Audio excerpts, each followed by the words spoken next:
It's terrible of you to invite me on a day like this. Your mother would be saddened. But we won't be able to see each other for a while.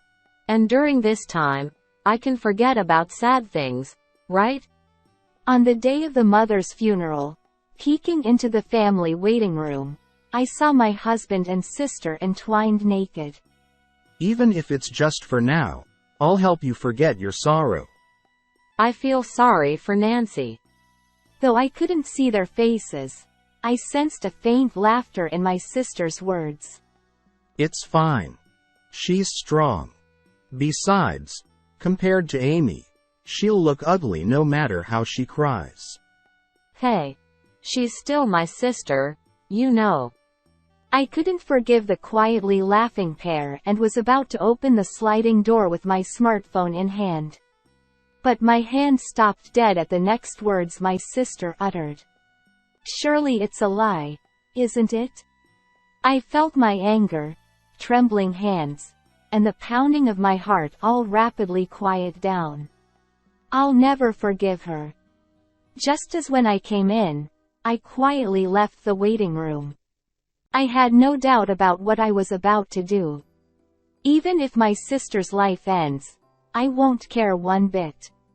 No matter what happens from now on, I'll never forgive my sister for the rest of my life. I'm Nancy, 25 years old. I work in product development at a cosmetics company, a job I've been interested in and find very fulfilling. Last year, I married my boyfriend of 4 years, Jason. We met as classmates in the university tennis club. Why did you choose this club, Nancy? There was another tennis club, wasn't there? Oh, I heard the other one focused more on drinking. I probably wouldn't get along with people who prefer that kind of thing. Plus, I just wanted to enjoy playing tennis. Really? Me too. I'm not naturally social, so I struggle with socializing. We happened to sit next to each other at the freshman orientation the year after we enrolled. Jason seemed nervous talking to women, and without an opportunity like that, we might not have spoken until graduation. It was rare for me to find someone who I got along so well. After that day, we started talking and playing tennis together, and eventually, our relationship developed. I was Jason's first girlfriend, and I had a feeling I understood why he hadn't had a girlfriend before. Jason, you're tall and not bad looking, so why don't you pay more attention to fashion? Huh? I'm just not interested in fashion. As long as I can wear it, anything's fine with me. I don't care what others say. Despite his anything goes attitude, Jason was honestly quite uncool. After we started dating, we went shopping together, and I even introduced him to my favorite hair salon to replace his self-cut hair. At over 180 centimeters tall, Jason instantly became a more presentable and handsome guy. Occasionally, there were girls who showed interest in Jason, but his introverted nature kept them at bay, and our relationship continued smoothly. About 2 years into my career working in a company, my husband proposed to me. At a restaurant overlooking the city lights, he casually took out the ring. Will you marry me? His proper way of proposing, against all odds, felt so genuine to him, and I was delighted. However, there was one concern I had about getting married: my 2 years older sister, Amy. Throughout my life, Amy had ridiculed and belittled every friend or partner I brought home, labeling them as uncool. Bringing my fiancé home would surely lead to another unpleasant experience. I felt weighed down by this thought. Perhaps Amy and I were just too different. Amy had inherited our mother's cute, doe-eyed idol-like features, and she associated herself with bright and flashy companions. On the other hand, I resembled my father, with single eyelids and a clean-cut face. A fair-skinned, bespectacled girl with a penchant for science. Although we shared similar heights and body types, the impressions we left were polar opposites. Nancy, when you grow up, consider getting double eyelid surgery. Your face doesn't even suit cute clothes. Leave me alone. I'm not bothered by it. You really aren't cute at all. Your face and personality are just too harsh. Being constantly ridiculed by Amy about my appearance since childhood, our relationship had soured long ago, even as early as elementary school. Amy's cunning was in her ability to cloak her insults in jokes, making it sound light-hearted even to our parents. But if she were to say such things in front of my husband, to dispel the dark thoughts, I called my parents with a cheerful voice. When we visited our parents to announce our marriage, my sister Amy, who had been married for 3 years, eagerly awaited us. Of course, her husband Justin was there too.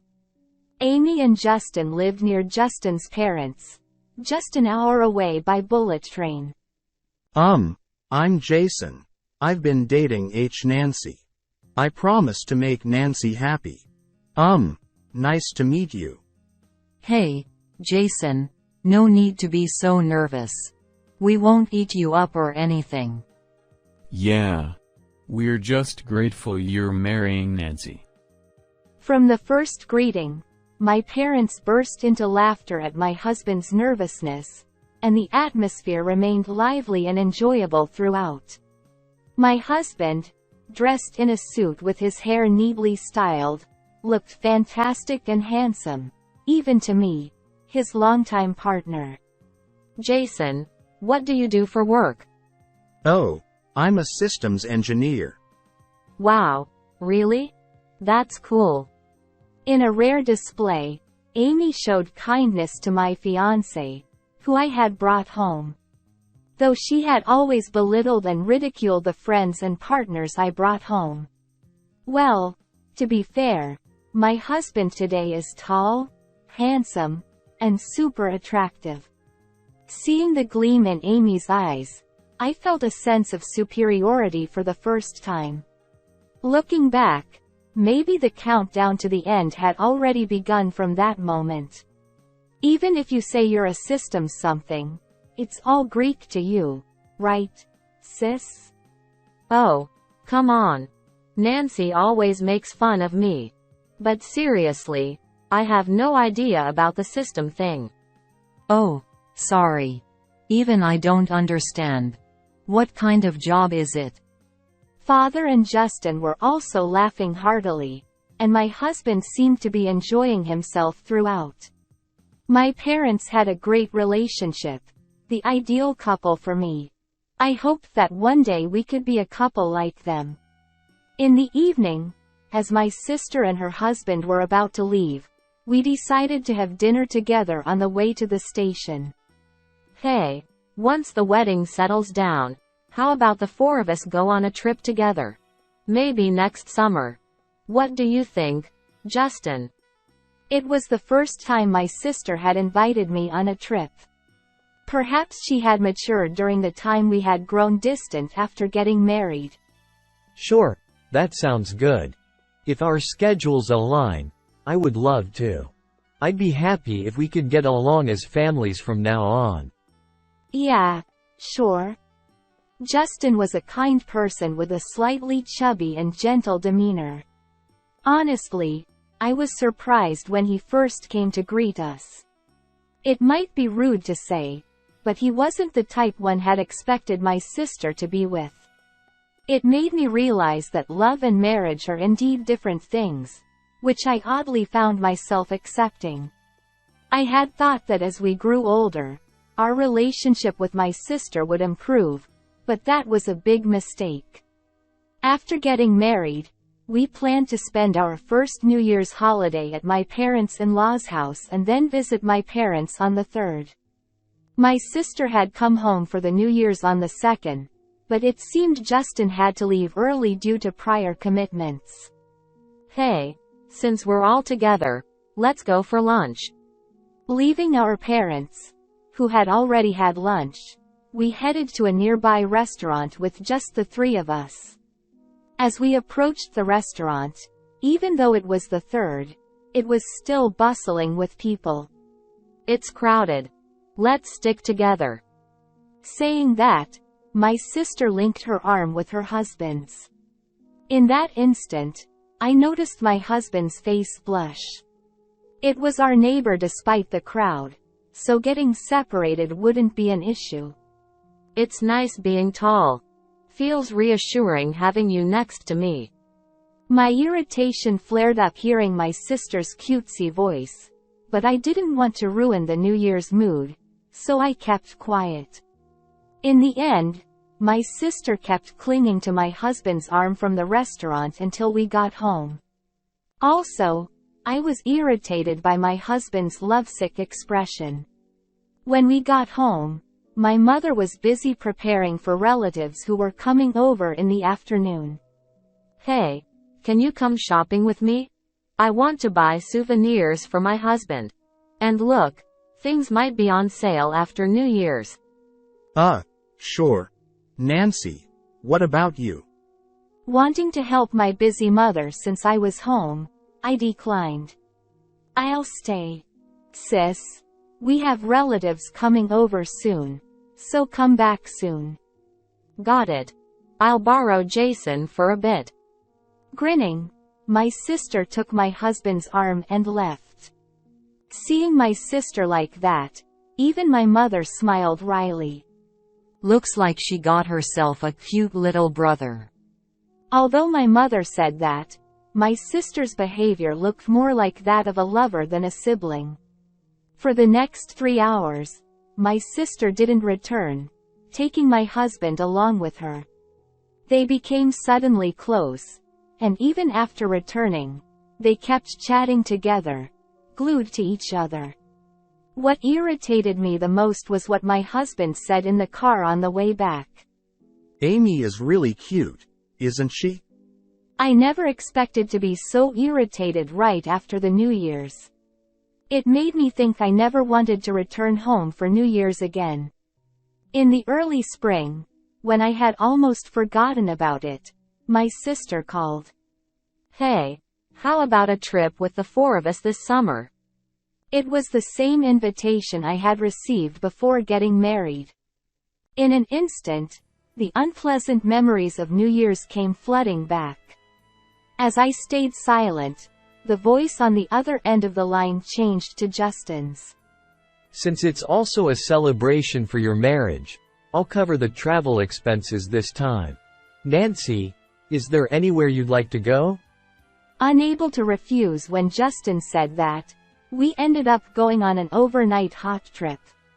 I believe my sister married Justin because he worked for a top-tier company. Yes, Justin is wealthy, including his family. They have no children yet, and despite being in their late 20s, my sister quit her job immediately after marriage and became a homemaker. Since I only have one younger sister, I'm so happy to have a cute little brother like Jason. I wonder if she thinks calling him a brother is some sort of excuse. During the trip, my sister held hands with my husband and linked arms with him. Justin, look. When I stand next to Jason, don't I look like a child? My sister, skipping around excitedly, and my troubled-looking husband walked ahead of my husband and me. When we arrived at the inn and wanted to relax, to my disbelief, my sister had booked a room for 4 people. In the evening, after drinking alcohol, she leaned on her husband, getting tipsy this time. What irritated me the most was how happy my husband looked. Hey, sis. Don't cling to Jason so much. It's disrespectful to Justin too. Oh, are you jealous? Nancy, you have your cute side too. Couples should get along like us, right, Justin? Though I wanted to yell, my sister was clinging to Justin too, displaying their closeness as a couple. My sister was a genius at making me irritated, and there was no other way to put it. When I expressed my dissatisfaction to my husband at home, I can't be rude to Nancy's big sister. It's really troublesome. He said, wearing a troubled yet slightly amused expression. There was a swirling mass of blackness, a murky feeling inside me that wouldn't dissipate easily. Now I clearly understand that women's intuition was at play, but back then, it wasn't so clear. My mother had an accident just over a year after we got married. I received a call from my father while at work. Your mother had an accident. She's in critical condition. His voice trembled on the other end of the line. Mother had gone on a trip with her close relative since yesterday. The relative, who was driving, also suffered severe injuries, including her chest. They had managed to return close by and were taken to a hospital in the city. To stay by my mother's side, my sister returned home to take care of things instead of my father. You must be worried, Nancy. I'll take care of things at home, so you can stay with your mother as much as possible. Thank you. Until my mother regains consciousness, I'll go to the hospital right after work. My husband's kindness and affection supported my anxious heart. I truly felt grateful for being married at that moment. However, 5 days later, our hopes were shattered. My mother passed away without regaining consciousness till the end. Why did she have to go before me? I wish I could have at least said thank you before leaving. Unable to accept reality, my father didn't cry out loud. He simply held my mother's hand quietly. His sorrowful demeanor prevented me from crying out loud as well. Instead, I quietly wiped away my tears. My sister wailed loudly beside me, seemingly crying for both of us. In place of my absent-minded father, I took charge of arranging the funeral. It was sudden, so we decided to have a small funeral with only close relatives at a nearby funeral home.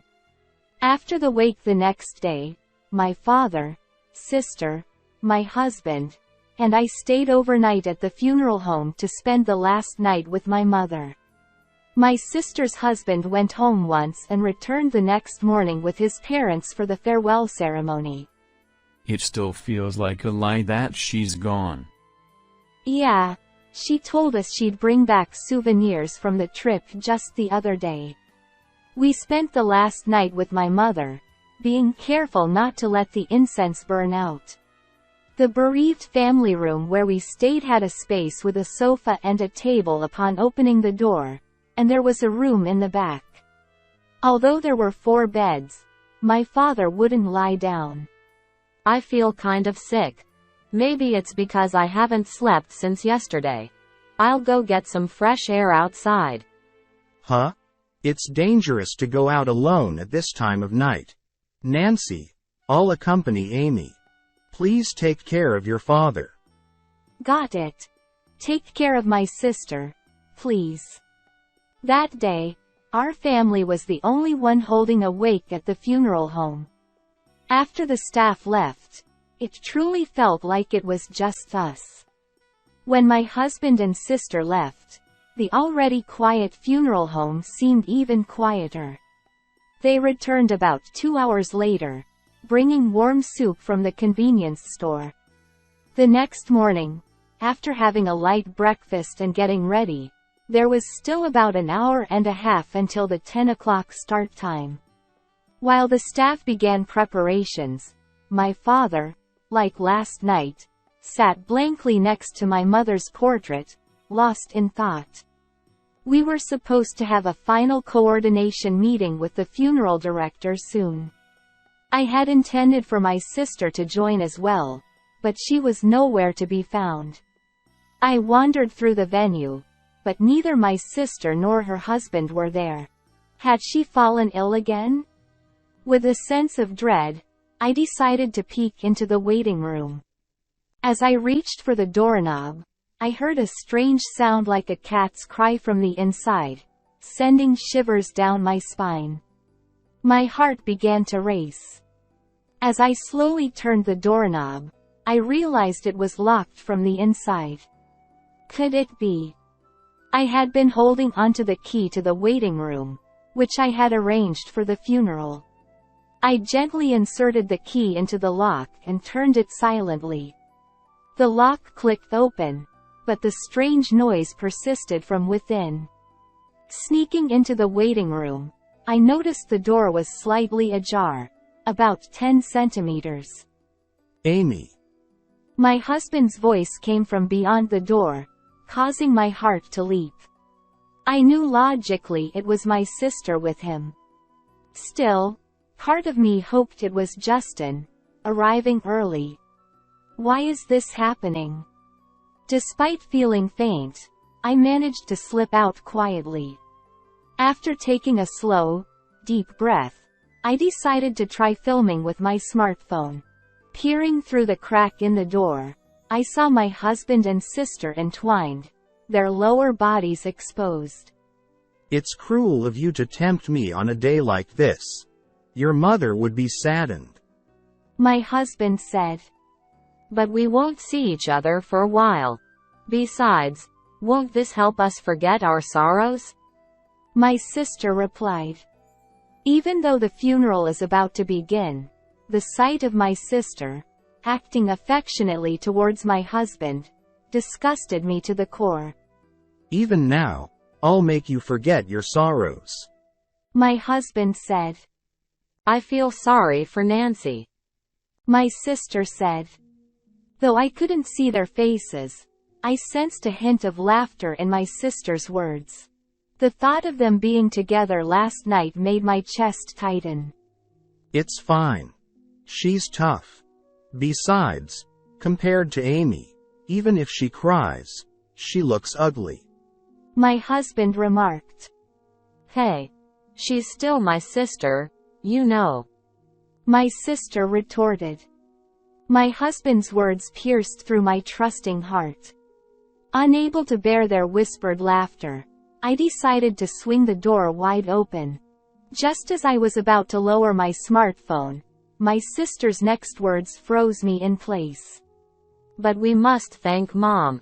We got to spend 5 days together. I wish she could have held on a little longer.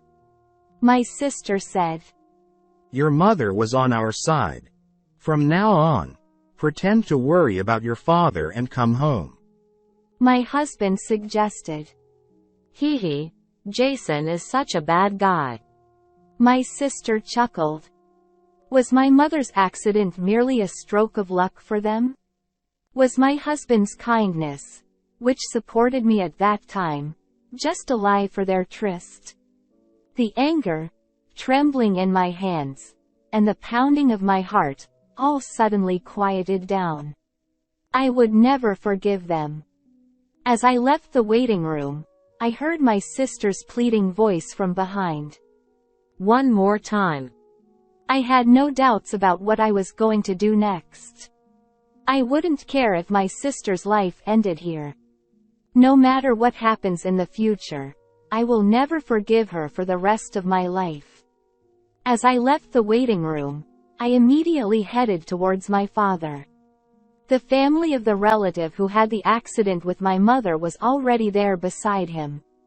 I whispered to my father, deciding to have the extended family join us in the waiting room.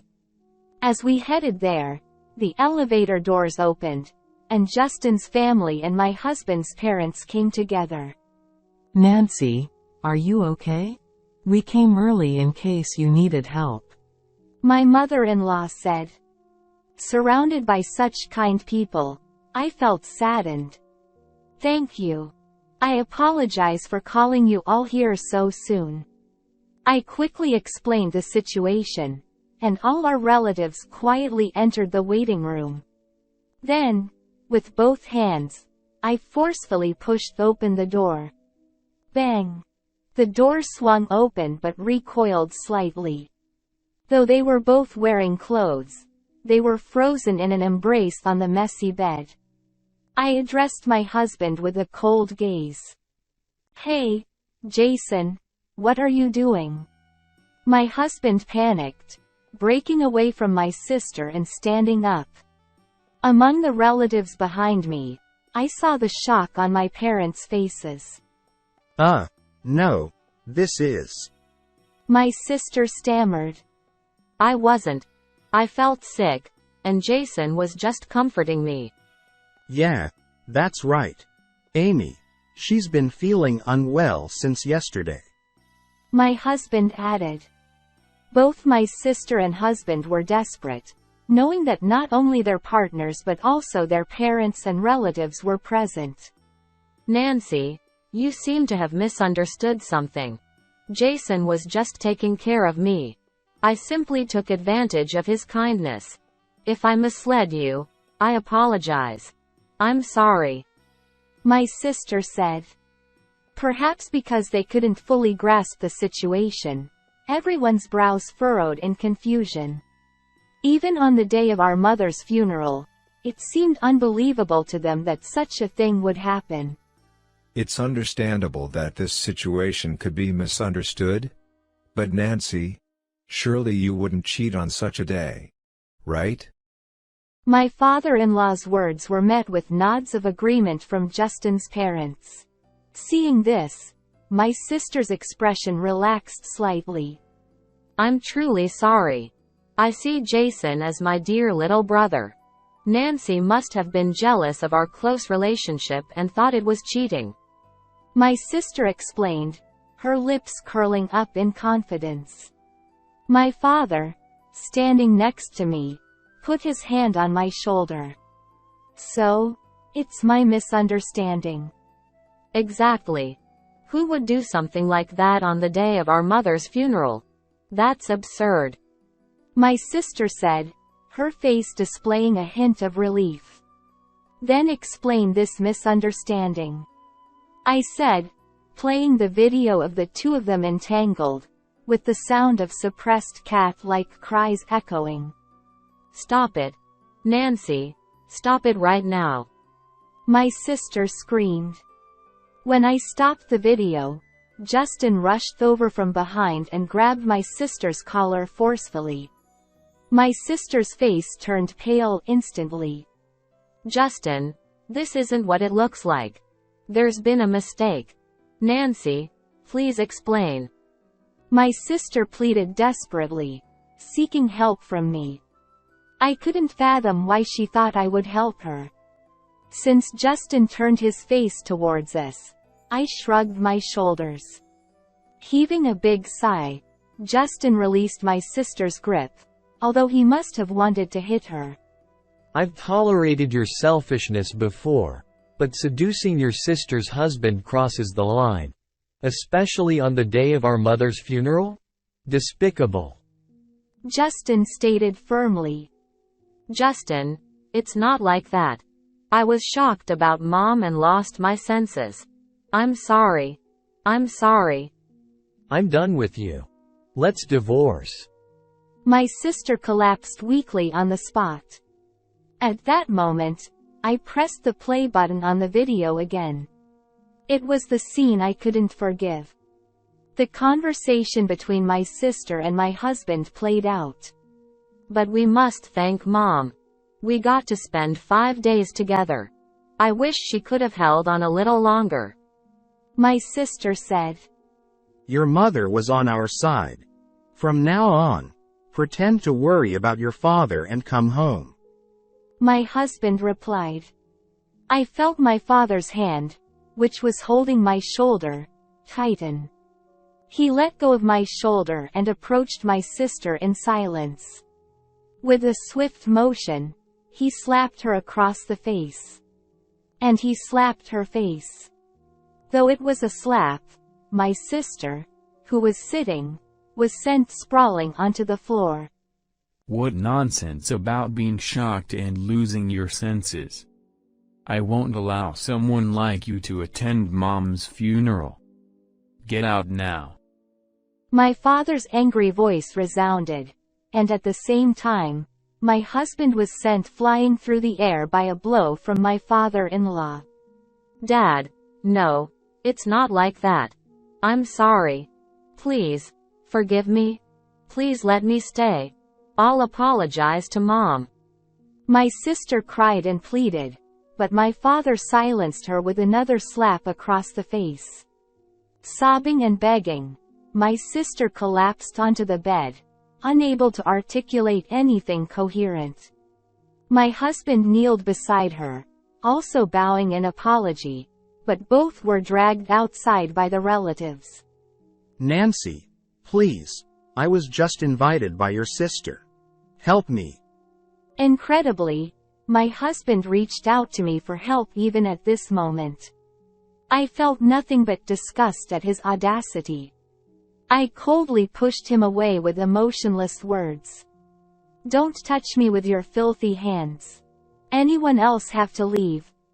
Shocked by my words, my husband stood there with his mouth half open, before being dragged away. From beyond the door, my sister's voice could be heard crying, "Mom." But no one paid attention as we all walked towards the funeral hall, leaving them behind. After that, my husband and I got divorced. With a swollen face from crying, my husband was forced by my parents-in-law to sign the divorce papers without any word. The settlement amount, exceeding the usual compensation, was paid in a lump sum by my in-laws without involving a lawyer. From now on, it seems that all his salary will be managed by his parents until the repayment to them is complete. My sister's marriage also ended immediately after that incident. She seemed unable to resist my father's words of not bringing any more shame upon the family. Having never heard my gentle father raise his voice, it must have been shocking for her to experience his anger. Although my father covered the settlement amount as a parental responsibility, he didn't allow my sister to return to our family home. The once leisurely life of my sister, who had been a carefree housewife living off Justin's money, changed drastically. To repay our father, she started working part-time during the day and taking on night shifts as well. I understand why she's working tirelessly, juggling both day and night jobs, to pay off the debt as quickly as possible. Right now, she doesn't know how else to apologize to our father. Despite her continuous attempts to contact me, I've been ignoring her calls and messages. She can't even apologize to our mother by offering prayers at the family altar or her resting place, as she hasn't been informed about it. This is probably the hardest punishment for her. We want her to live with regret for the rest of her life, knowing that we won't forgive her. As for me, I've returned to our family home and am spending peaceful days with my father. Lately, visiting places filled with memories of my mother seems to bring solace to him. Even after our mother's passing, my parents remain the ideal couple to me. While I'm dedicated to my work now, I hope to find a wonderful partner someday. This is Linda, the narrator for today's reading. Well, what can I say about the story? Her sister and her husband are just the worst, aren't they? I mean, there are some things in this world that sorry just can't fix, you know? I think they should spend their whole lives carrying that guilt. What did you all think about this story? Feel free to share your thoughts in the comments section.